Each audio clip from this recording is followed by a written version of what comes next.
There was nothing he couldn't eat: his wife's food that he never gave her money for, the neighbor's food, even a wedding jollof meant for 50 guests.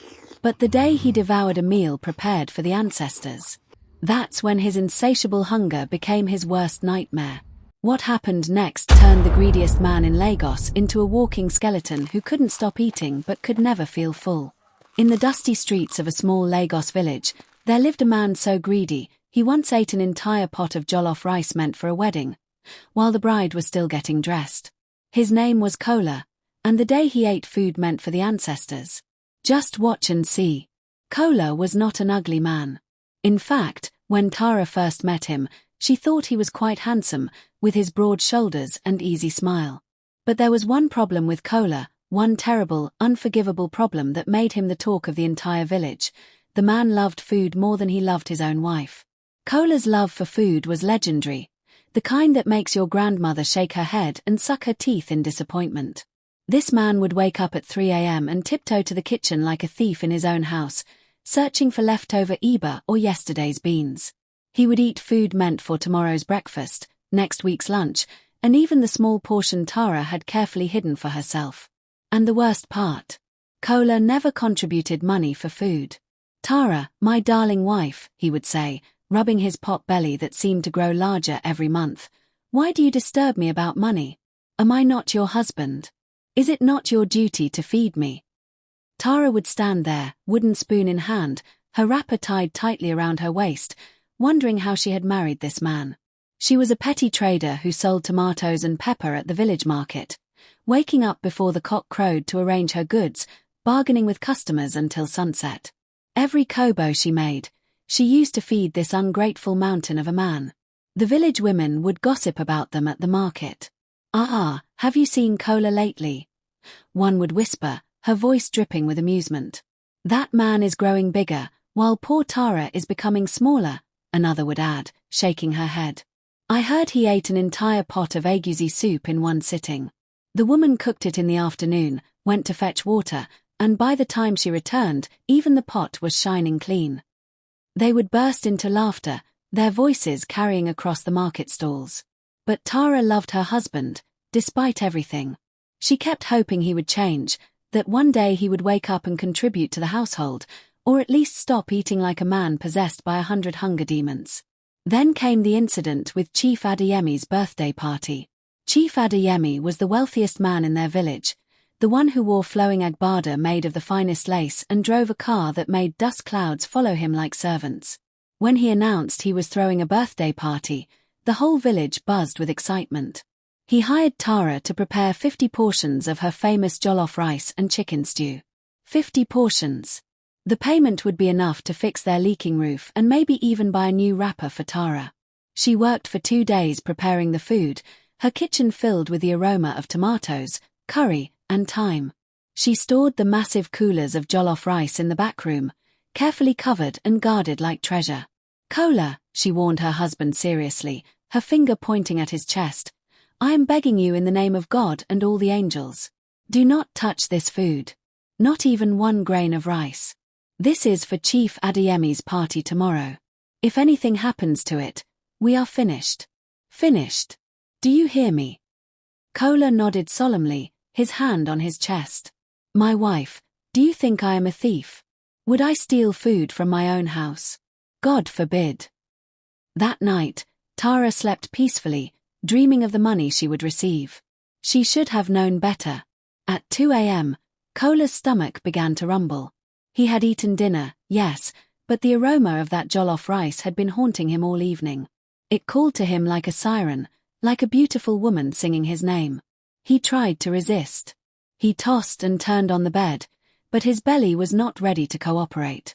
"Just 1 small spoon," he whispered to himself, sliding out of bed like a snake. "Just to taste if it's well seasoned. I'm doing Tara a favor, really. Quality control." He tiptoed to the back room, opened the cooler, and the aroma hit him like a sweet punch to the face. The rice glistened red and perfect, each grain separated and seasoned to perfection. The chicken pieces sat on top, golden and inviting. 1 spoon became 2. 2 became 5. 5 became a full plate. Before Kola knew what was happening, He had eaten enough jollof rice to feed 10 people. His belly swelled like a drum, but still, he couldn't stop. It was as if a spirit had possessed him, a hungry ghost that lived in his stomach and demanded to be fed. By morning, when Tara went to check on the food, she stood at the door of the back room and screamed so loud that the neighbors thought a snake had entered the house. Kola! The coolers that had been full yesterday now looked like they had been attacked by a pack of wild dogs. Rice was scattered everywhere. Empty chicken bones lay on the floor. One cooler was completely empty, as if Kola had simply turned it upside down and poured it directly into his mouth. Kola appeared at the doorway, looking guilty and still chewing. "My wife, I can explain." "Explain what?" Tara's voice could have shattered glass. "Explain how you have eaten food meant for 50 people. Explain how I will face Chief Adeyemi today. Explain how we will pay him back when he demands his money. Explain." The whole village heard the shouting. Children gathered outside their compound, peeking through the fence. The story spread faster than smoke from a cooking fire. Chief Adeyemi, being a reasonable man, eventually forgave them, but only after Tara worked for him for free for 3 months, selling his wife's goods at the market without taking her usual percentage. Kola promised to change. He swore on his mother's grave that he would never steal food again. But a leopard cannot change its spots, and Kola could not change his stomach. Weeks passed, and slowly, things returned to normal. Tara continued her trading, Kola continued his eating, and life went on. Then came the day that would change everything. Tara's elderly mother, Mama Ibadan, fell seriously ill in the neighboring village. The village herbalist examined her and shook his head gravely. "This is a spiritual matter," he declared, his voice heavy with concern. "The ancestors are angry. Someone in your family has offended them. You must prepare the appeasement feast immediately, or Mama Ibadan will not see the next full moon." Tara's heart nearly stopped. The appeasement feast was sacred, a ritual performed only in the most desperate situations. She rushed home and began preparations immediately, gathering the specific ingredients the herbalist had prescribed. A white rooster, fresh yam pottage made with palm oil blessed by the village priest, and a special soup containing 7 different leaves collected at dawn. She cooked with tears streaming down her face, praying to the ancestors with every stir of the pot. "Please, forgive us for whatever wrong we have committed," she whispered. "Accept this food and heal my mother." The food was ready by evening. The priest would come at midnight to perform the ritual and present the food to the ancestors at the sacred crossroads behind the village. Tara placed the pots in the kitchen and went to bathe and prepare herself spiritually. And that's when Kola woke up from his afternoon nap. His belly was rumbling again, as always. He wandered into the kitchen, scratching his pot belly, and saw the pots of food. The aroma was incredible, different from anything Tara usually cooked. He lifted the lid of one pot and saw the most beautiful yam pottage he had ever laid eyes on. The palm oil glistened like liquid gold. The pieces of yam were perfectly soft. His mouth watered. "Just one small piece," he told himself. "Tara has cooked plenty. She won't notice." He took one piece of yam. Then another. Then he started on the soup. It was delicious, the most flavorful thing he had ever tasted. Before he could stop himself, he had eaten half of everything. His belly was so full it hurt, but he felt satisfied, happy even. He stumbled back to bed and fell into a deep sleep. When Tara returned to the kitchen and saw what had happened, she didn't scream this time. She simply collapsed to the floor and began to cry silently, her shoulders shaking. The priest arrived at midnight, took one look at the depleted pots, and his face turned grave. "This is very bad," he said quietly. "Very, very bad. The ancestors will not accept incomplete offerings. Someone has eaten sacred food." "It was my husband," Tara whispered, her voice broken. "He didn't know. He doesn't know what he has done." The priest shook his head. "Knowledge or ignorance makes no difference to the spirits. The disrespect has been committed." That night, as Kola slept, he began to dream. But these were not normal dreams. In his dream, he found himself standing at a crossroads, the same sacred crossroads where the priest was supposed to present the food. Before him stood 7 figures, tall and shimmering, their faces ancient and stern. The ancestors. So, one of them spoke, their voice like thunder rolling across the sky. You are the one who eats everything. The one who loves food more than his own wife. The one who steals even from the spirits. Kola tried to speak, but no words came out. His body felt heavy, as if his belly was filled with stones instead of yam pottage. We were to receive appeasement tonight, another ancestor spoke. Food prepared with prayer and tears, food meant to heal. But you, in your greed, have eaten it. Do you know what you have done? Kola's legs began to shake. Terror filled his heart. From this night forward, the eldest ancestor declared, you will know what true hunger feels like. Every time you eat, you will remain hungry. Food will turn to ash in your mouth. You will eat and eat and eat, but you will never, ever be satisfied. You will know the hunger that you have caused others, the hunger you have created in your own home. This is your punishment. Kola woke up screaming, his body drenched in sweat. At first, he thought it was just a nightmare. But when Tara brought him breakfast that morning, he discovered the truth. He shoveled the food into his mouth, but it tasted like sand. He swallowed, but felt no satisfaction, only a growing emptiness that gnawed at his insides like a living thing. He ate lunch. Still hungry. He ate dinner. Still hungry.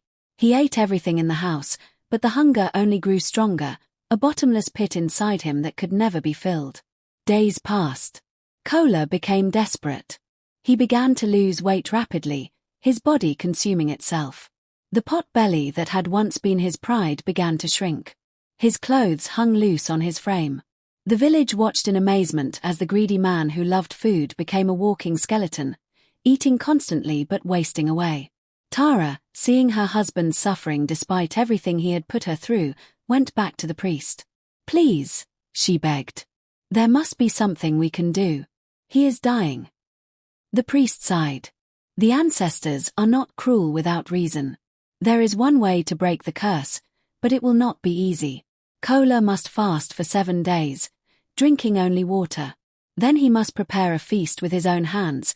No one can help him, and he must serve this feast to the 7 poorest people in the village. He must watch them eat every bite without touching a single morsel himself.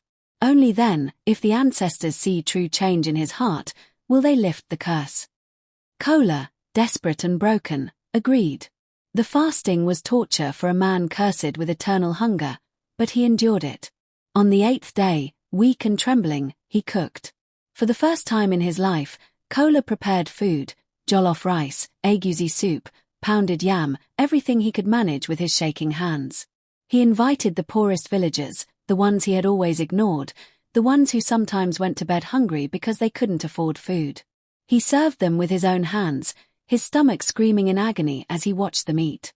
Tears rolled down his face, not from hunger, but from shame. He finally understood what he had put Tara through, what he had taken for granted all these years. That night, the ancestors came to him again in his dreams, but this time they were smiling.